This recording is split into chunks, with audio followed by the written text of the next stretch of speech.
नमस्कार, आप देख रहे हैं ग्राउंड रिपोर्ट। रिपोर्टर मैं हूं आपके साथ उन्नति भटनागर। बुलेटिन की शुरुआत करते हैं दिल्ली से बड़ी खबर के साथ। कांग्रेस का 3 दिवसीय 95वां राष्ट्रीय अधिवेशन आज से रायपुर में अधिवेशन की शुरुआत होगी। 24 से 26 फरवरी तक चलेगा राष्ट्रीय अधिवेशन। पार्टी के भविष्य की रणनीति पर चर्चा की जाएगी। करीब 15,000 प्रतिनिधि पूर्ण स्तर में भाग लेंगे। तो 24 से 26 फरवरी तक चलेगा राष्ट्रीय अधिवेशन। पार्टी के भविष्य की रणनीति पर चर्चा की जाएगी।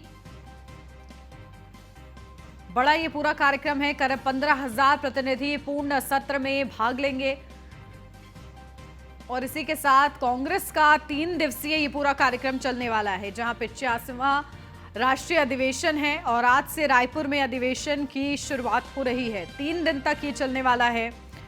24 से 26 फरवरी तक चलेगा राष्ट्रीय अधिवेशन। अपडेट लेते हैं, हमारे संवाददाता पीयूष तिवारी हमारे साथ जुड़ गए हैं। पीयूष, क्या कुछ जानकारी? देखिए, 3 दिवसीय पूरा कार्यक्रम है कांग्रेस का, क्या कुछ खास रहने वाला है इस दौरान?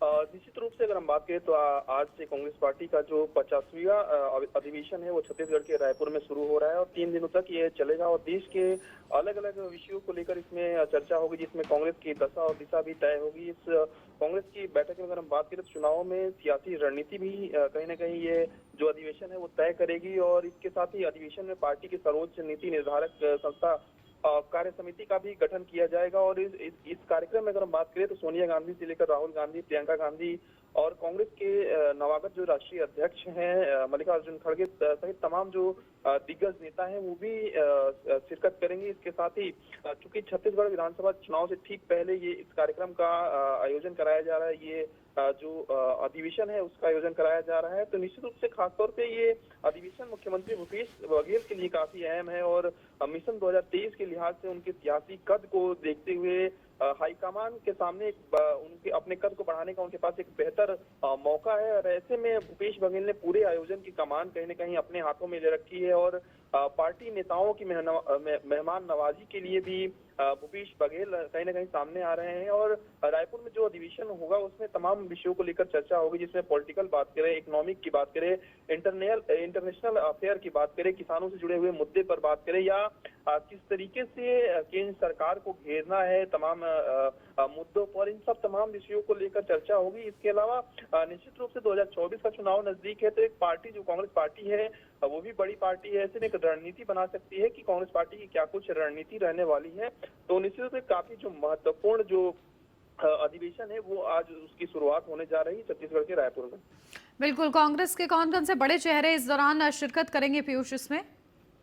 देखिए, अगर हम बात करें तो इस पूरे कार्यक्रम में खुद सोनिया गांधी की बात करें, राहुल गांधी की बात करें, प्रियंका गांधी की बात करें, मल्लिकार्जुन खड़गे की बात करें, इसके अलावा कांग्रेस पार्टी के जितने राष्ट्रीय महासचिव हैं उनके भी शामिल होने की कहीं न कहीं सूचना है। इसके अलावा केसी वेणुगोपाल की बात करें, सुप्रिया सुनेत की बात करें, जितने राष्ट्रीय प्रवक्ता हैं वो लोग भी इस समय शामिल होंगे। तो निश्चित रूप से जितना भी हाईकमान है कांग्रेस पार्टी का वो इस अधिवेशन में शामिल होगा, चूंकि बड़ा ये अधिवेशन होने जा रहा है और करीब 15,000 लोगों के शामिल होने की भी संभावना है। और ऐसे में 15,000 लोगों के लिए वहां पे व्यवस्थाएं की गई हैं। 15,000 गाड़ियों तक की पार्किंग की व्यवस्था वहां पे कहीं न कहीं की गई है। नागपुर से 300 के आसपास इनोवा लेकर वहां पे जाया गया है।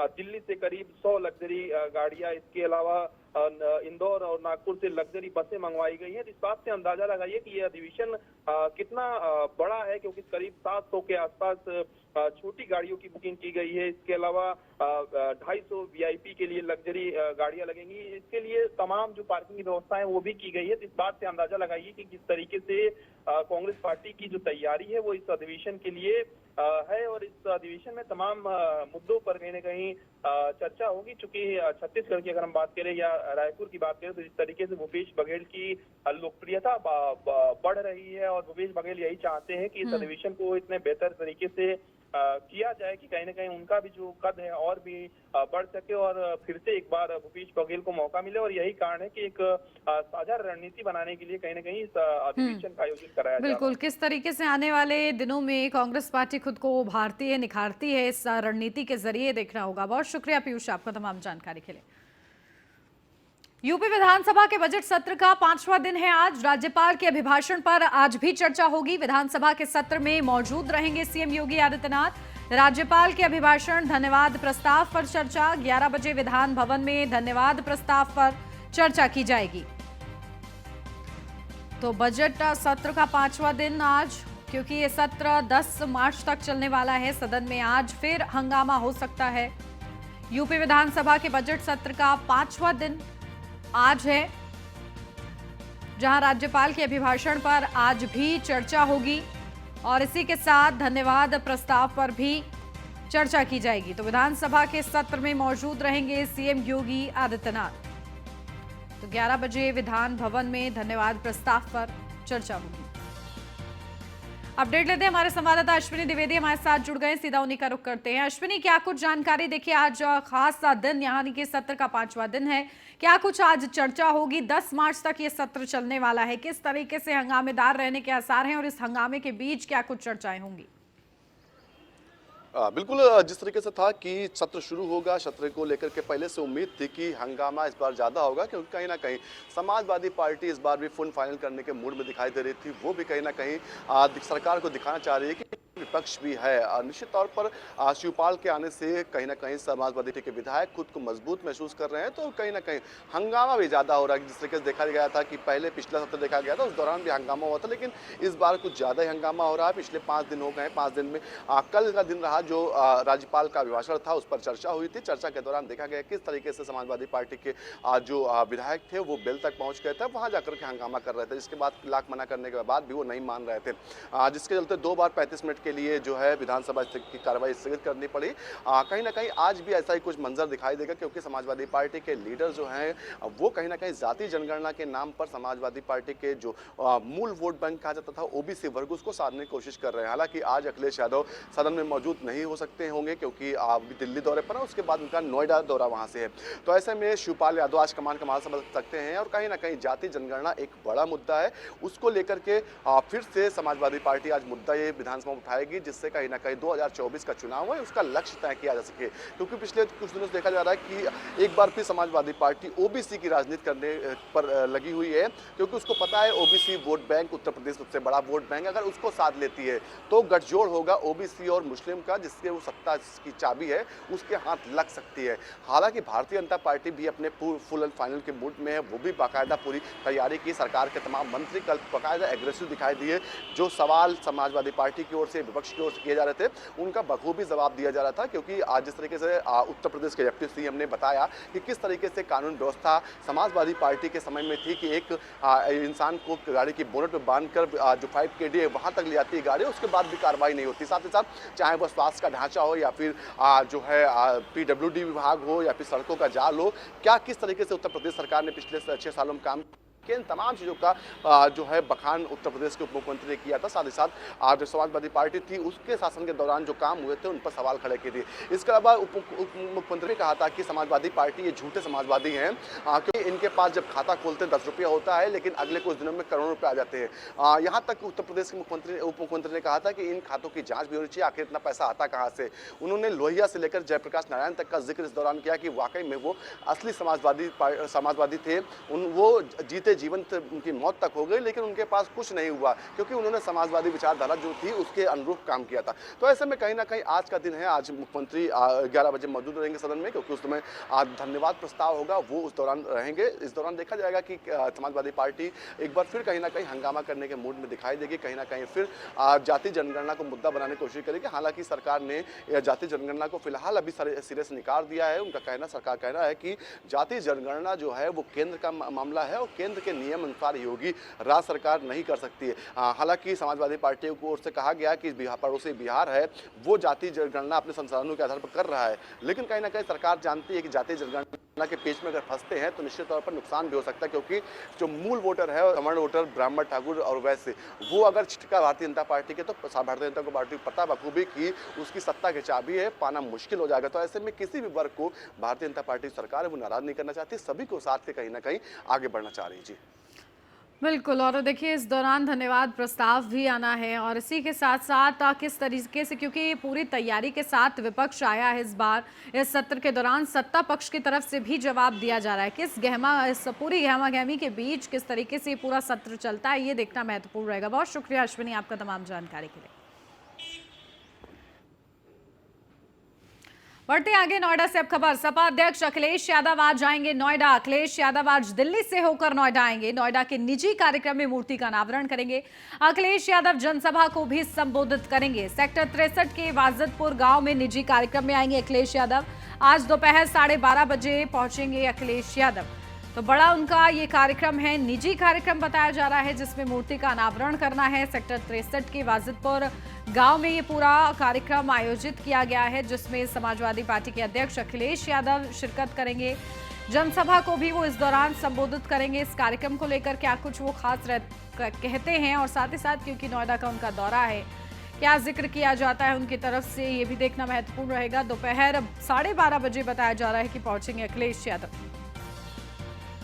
तो नोएडा से ये पूरी अपडेट है। सपा अध्यक्ष अखिलेश यादव का आज खास दौरा, आज दिल्ली से होकर नोएडा आएंगे अखिलेश यादव। नोएडा के निजी कार्यक्रम में मूर्ति का अनावरण करेंगे। तो अखिलेश यादव जनसभा को भी संबोधित करेंगे। सेक्टर 63 के वाजिदपुर गांव में निजी कार्यक्रम में आएंगे अखिलेश यादव। तो दोपहर 12:30 बजे पहुंचेंगे और इसकी ये तैयारियां हैं। मंच किस तरीके से सजाया गया है वो भी आपको दिखा रहे हैं। निजी ये पूरा कार्यक्रम बताया जा रहा है।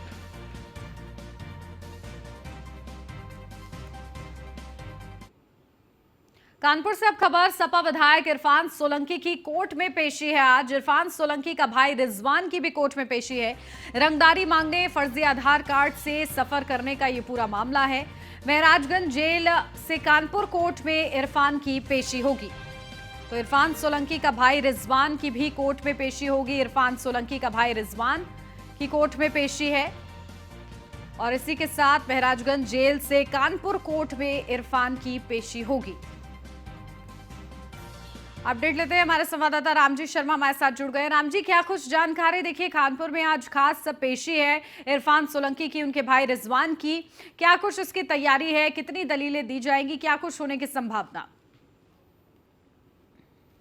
जी बिल्कुल, मैं आपको बता दूं कि समाजवादी पार्टी जो विधायक है इरफान सोलंकी, उन पर लगातार जो कानपुर पुलिस का वो शिकंजा कसता जा रहा है। ऐसे में उन पर कई ऐसे 13 मुकदमे पिछले 2 महीने के अंदर 13 मुकदमे उन पर दर्ज हुए हैं, जिनमें रंगदारी का मामला है, फर्जी आधार कार्ड से हवाई यात्रा का मामला है, इसके साथ ही प्लाट पर कब्जा करने आग देने का मामला है और कई लोगों से मारपीट करने की और कई प्लाटों पर कब्जा करने का मामले संज्ञान में आए थे, जिसको लेकर के लगातार पुलिस उन पर शिकंजा कस रही थी, कार्रवाई कर रही थी।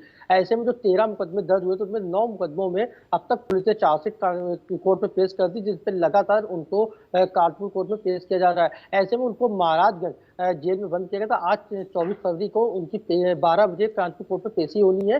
पेशी के दौरान जो एक रंगदारी का मामला, एक व्यक्ति से जो बिल्डर था उससे रंगदारी मांगी थी, रंगदारी मांगने पर ना देने पर उसको जान से मारने की धमकी दी गई थी। लेकिन फिलहाल वो पहले तो पुलिस के सामने से डर रहा था, लेकिन जब पुलिस ने शिकंजा कसना शुरू तो उसने भी आकर के सामने आकर पुलिस को एप्लीकेशन दिया, उन पर एक मुकदमा दर्ज हुआ था। इसके साथ ही फर्जी आधार कार्ड, जब प्लाट पर जादव क्षेत्र में कब्जा किया था महिला के, विरोध करने पर उसके घर में आग लगा दी थी, इस मामले में भी उनका मुकदमा दर्ज हुआ, फरार चल रहे थे। जब पुलिस ने पूरे मामले की छानबीन की तो पता चला कि फर्जी आधार कार्ड से मुंबई और दिल्ली की हवाई यात्रा भी उन्होंने की और फरारी काट रहे। जब इस पूरे मामले की सत्यता सामने आती, साक्ष्य सामने आते, तो ग्वालटोली पुलिस ने भी उन पर एक मुकदमा फर्जी वाले का दर्ज किया था। इन दोनों ही मामले में आज कानपुर कोर्ट में उनकी पेशी होनी है, जिनको महाराजगंज जेल से कानपुर कोर्ट में लाया जाएगा। इसके साथ ही उन्होंने पिछले तारीखों में जमानत याचिका दाखिल की, जिनको कोर्ट ने खारिज कर दी थी, लेकिन एक अन्य मामले में जमानत उन्होंने लगा रखी है, जिसकी आज सुनवाई भी होनी है। इन सभी मामलों पर आज कानपुर कोर्ट में पेशी होनी है, उनकी सुनवाई होगी।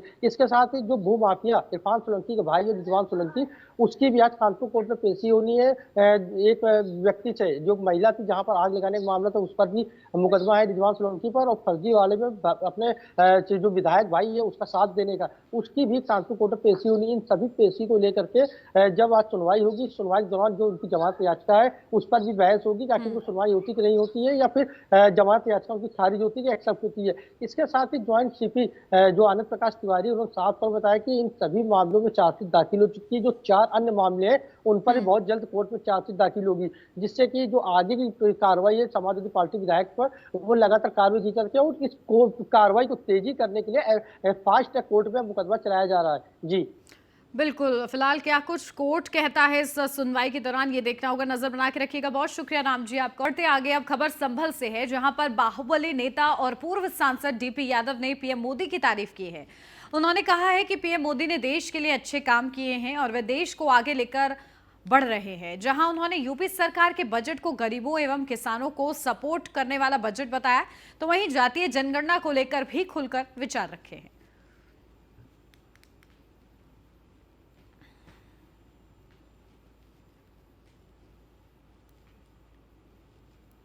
सिंघल जी यहाँ की संभल की राजनीति करते हैं और हमारी पुरानी पहचान है, ताल्लुकात हैं। तो पिछले दिनों इनके यहाँ जो मामला हुआ हत्या वाला, उस पर अफसोस जाहिर करने के लिए आया था। आना तो पहला चाहता था, लेकिन बाहर होने की वजह से देरी से आना हुआ यहाँ पे। तो भगवान से प्रार्थना ही कर सकते हैं इस पोजीशन में, ईश्वर उनकी आत्मा को शांति दे और परिवार को। नोएडा के यूफ्लेक्स ग्रुप पर आईटी की रेड जारी है। छापेमारी के दौरान 2 करोड़ 16 लाख नकदी बरामद हुआ है।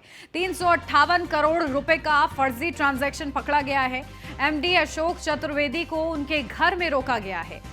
तो छापेमारी के दौरान 2 करोड़ 16 लाख नकदी बरामद हुआ है। 358 करोड़ रुपए का फर्जी ट्रांजैक्शन भी पकड़ा गया है। एमडी अशोक चतुर्वेदी को उनके घर में रोका गया है। तो नोएडा के यूफ्लेक्स ग्रुप पर आईटी की रेड जारी है। छापेमारी के दौरान 2 करोड़ 16 लाख नकदी बरामद किया गया है। इसी के साथ 358 करोड़ रुपए का फर्जी ट्रांजैक्शन पकड़ा गया है। तो एमडी अशोक चतुर्वेदी को उनके घर में रोका गया है।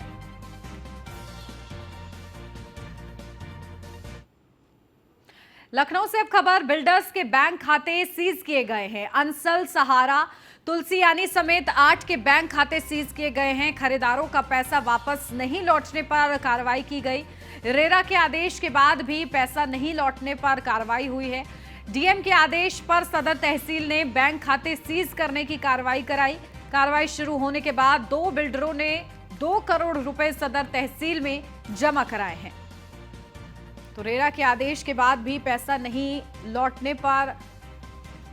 पर कार्रवाई हुई है। डीएम के आदेश पर सदर तहसील ने बैंक खाते सीज करने की कार्रवाई कराई है। तो कार्रवाई शुरू होने के बाद 2 बिल्डरों ने 2 करोड़ रुपए सदर तहसील में जमा कराए हैं। तो बिल्डर के बैंक खाते सीज किए गए हैं। अंसल, सहारा, तुलसियानी समेत 8 के बैंक खाते सीज हुए हैं। तो खरीदारों का पैसा वापस नहीं लौटाने पर यह कार्रवाई की गई। अपडेट लेते हैं, हमारे संवाददाता संदीप मिश्रा हमारे साथ जुड़ गए हैं। संदीप, क्या कुछ जानकारी? देखिए, बिल्डर के खाते सीज किए गए हैं, किस तरीके से ये कार्रवाई आगे बढ़ेगी, क्या कुछ अपडेट? देखिए, बिल्कुल निश्चित तौर पे कल हमने खबर दिखाई थी और उस खबर के अंतर्गत ये था कि रेरा के आदेश के बाद जो है 8 बिल्डरों के जो है खातों को सील किया गया था। जो जैसे कि एलडीए और आवास विकास में उन बिल्डरों का जो है अकाउंट चलता था और वहां से वो ठेकेदारी करते थे, वो बड़े बिल्डर हुआ करते थे, उनके सील किया था। लेकिन उसके बाद आज डीएम के आदेश के बाद जो है तहसील में जो कार्रवाई की गई है उस पर कार्रवाई की गई। डीएम के आदेश के बाद से अब जो है उन बिल्डरों पर कार्रवाई की गई है जिनके 8 बैंक खाते सील किए गए हैं। यानी कि अंसल, सहारा और तुलसियानी सहित 8 बड़े बैंक खाते सील किए गए हैं। इनमें ये बड़े ग्रुप हैं और लखनऊ में लगभग करोड़ों की प्रॉपर्टी को इस बिल्डिंग बनाते हैं और बना करके इसको आम जनता को बेचते हैं। यानी कि जनता को ना बेचना और फिर उसको उस पैसे का बंदरबाट करना और उनको प्रॉपर्टी ना उपलब्ध कराना, इसको लेकर के कार्रवाई की गई है। इस कार्रवाई में कंसल समूह सहित सचित प्राइवेट लिमिटेड, सहारा सिटी ओमेक्स प्राइवेट लिमिटेड, इन सब बैंकों खातों को भी सील किया गया है। यानी 8 बड़े कॉन्ट्रैक्टर ऐसे हैं जिनका कनेक्शन जो है जनता से होता था, लेकिन वो जनता के पैसे का गमन करते थे। उनको रेरा ने पहले ही नोटिस दिया था। नोटिस के बाद डीएम सूर्यपाल गंगवार ने भी इस पे कार्रवाई की है और इस पे कार्रवाई करते हुए उनके बैंक खातों को सील कर दिया गया। यानी कि ना तो वो आदान प्रदान कर सकते हैं पैसे का, ना ही कोई ट्रांसफर कर सकते हैं। तो उनके खातों को फिलहाल के लिए तो अभी सील कर दिया गया है, लेकिन इसके बावजूद भी डीएम कार्रवाई करने के लिए और भी तरीके देखेंगे, क्योंकि जिस तरीके से जो जनता का पैसा है वो लगभग उनके पास पहुंचना चाहिए। जी बिल्कुल, तो देखिए बड़े स्तर पर ये कार्रवाई की गई है। आगे किस तरीके से संदेश इसके माध्यम से लेते हुए, सीख लेते हुए आगे का काम किया जाता है, ये देखना होगा। बहुत शुक्रिया संदीप आपका। हरदोई में आग का तांडव, 86 घर जले हैं। आग लगने से कई जानवरों की मौत हो गई है। आगजनी में लाखों का नुकसान हुआ है। मौके पर पुलिस बल मौजूद रहा। कोतवाली बिलग्राम क्षेत्र का ये पूरा मामला है। सीएम योगी ने मामले का संज्ञान लिया है। जिले के डीएम और एसपी घटनास्थल पर पहुंचे हैं। सभी लोगों को कंबल, खाना आदि वितरित किया गया है। स्वास्थ्य विभाग की टीम भी मौके पर तैनात की गई है। प्रभावित परिवारों को राशन वितरित करने के निर्देश दिए गए हैं। तो आग ने तांडव मचाया है, जहां 86 घर इस आग की चपेट में आ गए और इस वजह से लाखों का नुकसान हुआ है। कई जानवरों की मौत हो गई है। और इसी के साथ सीएम योगी आदित्यनाथ ने इस पूरे मामले पर संज्ञान लेते हुए निर्देश दिए हैं। स्वास्थ्य विभाग की टीम मौके पर तैनात है। साथ ही साथ खाना वितरित किया गया है। सभी जो प्रभावित परिवारों के लोग हैं उन तक खाना पहुंचाया जा रहा है प्रशासन की तरफ से। साथ ही साथ उन्हें कंबल भी वितरित किए गए हैं। तो जो राहत सामग्री है वो उनको बांटी जा रही है। तो 86 जो घर हैं वो जलकर राख हुए हैं। अपडेट लेते हैं, हमारे संवाददाता आशीष सिंह हमारे साथ जुड़ गए हैं। आशीष, क्या कुछ जानकारी? देखिए 86 घर जल गए हैं, लाखों का नुकसान हुआ है, कई जानवरों की मौत हुई है। इस पूरे मामले में अब सीएम योगी आदित्यनाथ ने संज्ञान ले लिया है। किस तरीके से राहत सामग्री वितरित की जा रही है? देखिए आपको बता दें, पूरा तांडव आपको देखने को मिला था। 86 घर जो है 86 घर हैं जो आग के आगोश में समा गए थे। हालांकि किसी तरीके की जो जनहानि है नहीं हुई थी। इसी घटना पर मुख्यमंत्री योगी आदित्यनाथ ने संज्ञान लिया और जिले के अफसरों को आदेश दिया, निर्देश दिया कि मौके पर पहुंचकर फौरी तौर पर जो कार्रवाई करें और जो भी हताहत हुए उनको राहत कार्य जारी करें। वहीं जिला अधिकारी मंगला प्रसाद सिंह और एसपी राजेश द्विवेदी घटनास्थल पर पहुंचे, क्योंकि वहां पर जो घर जले हुए थे उनको तिरपाल, पन्नी वगैरह मुहैया कराई ताकि वो खुले आसमान के नीचे थे और उनको टेंट लगाकर वो रह सके। उसके बाद उन्होंने खाना से लेकर कंबल वितरण के आदेश दिए और राशन, जो लोग वहां पर थे भारी संख्या में ये जनहानि हुई है, जिसको लेकर वहां पर जो राशन सामग्री बिल्कुल। और देखिए किस तरीके से अब जो पीड़ित परिवार हैं उन तक राहत सामग्री पहुंचाई जाती है, उनका आशियाना वापस से खड़ा किया जाता है। देखना होगा। बहुत शुक्रिया आशीष आपका। मेरठ एसटीएफ की बरेली में बड़ी कार्रवाई। बरेली से पकड़ी है नकली नोटों की बड़ी खेप। एसटीएफ ने पकड़े करीब 26,90,000 के नकली नोट। नकली नोट बनाने वाले 3 आरोपी भी गिरफ्तार किए गए हैं। वेस्ट यूपी में नकली नोटों की खेप। बड़े पैमाने पर वेस्ट यूपी में हो रही थी नकली नोटों की सप्लाई। तो एसटीएफ ने पकड़े करीब 26,90,000 के नकली नोट बनाने वाले 3 आरोपी गिरफ्तार किए गए हैं। जहां वेस्ट यूपी में हो रही थी नकली नोटों की सप्लाई। वेस्ट यूपी में नकली नोटों की खेप है, जहां बड़े पैमाने पर वेस्ट यूपी में नकली नोटों की सप्लाई। और इस दौरान 3 लोगों को गिरफ्तार भी किया गया है। बड़ी सफलता मेरठ एसटीएफ के हाथ लगी है। बरेली से पकड़ी है नकली नोटों की ये बड़ी खेप। अब इनसे पूछताछ की जा रही है और कौन कौन इनके संगी साथी हैं उनका भी पता लगाया जा रहा है। 26,90,000 के नकली नोट बताए जा रहे हैं। नकली नोट बनाने वाले 3 आरोपी भी गिरफ्तार किए गए हैं। उनसे भी लगातार पूछताछ जारी है इस पूरे मामले में।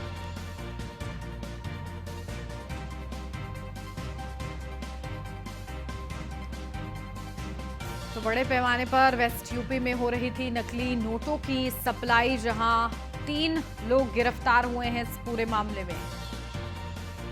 अपडेट लेते हैं, हमारे संवाददाता अतुल हमारे साथ जुड़ गए हैं। अतुल, क्या कुछ जानकारी? 3 लोग गिरफ्तार हुए, क्या अपडेट? देखिए मेरठ एसटीएफ और बरेली पुलिस ने संयुक्त कार्रवाई की है, जिसमें 3 लोगों को गिरफ्तार किया है, जिनके पास से 26,90,100 रुपए जाली नोट बरामद किए। लगातार पश्चिम उत्तर प्रदेश में व्यापारी और आम जनता की शिकायत मिल रही थी, जिसको लेकर के एसटीएफ सक्रिय थी। सूचना मिलते ही मेरठ एसटीएफ ने बरेली में छापेमारी की, जिसमें 3 लोगों को गिरफ्तार किया है। जिसमें एक बड़ा खुलासा ये हुआ है कि जो जाली नोट सप्लाई करने वाले लोग हैं उनमें एक सद्दाम नाम के जो व्यक्ति है उसके जो पिता है वो अल्पसंख्यक मोर्चा का उपाध्यक्ष है, उस पर भी पुलिस तलाश कर रही है, जानकारी जुटाने में लगी हुई है। लगातार देखा जाए तो भाजपा के संरक्षण में खेल चल रहा था या फिर भाजपा के नाम पर काला धंधा चल रहा था। लगातार देखा जाए तो जिस तरह से पश्चिम उत्तर प्रदेश के अंदर पहले भी ठीक है, तो देखिए बड़े स्तर पर ये पूरा फर्जीवाड़ा चल रहा था और इसका खुलासा हुआ है। बहुत शुक्रिया आपका अतुल। और इसी के साथ इस बुलेटिन में बस इतना ही। खबरों का सिलसिला आगे भी जारी है, आप बने रहिए न्यूज़ 1 इंडिया।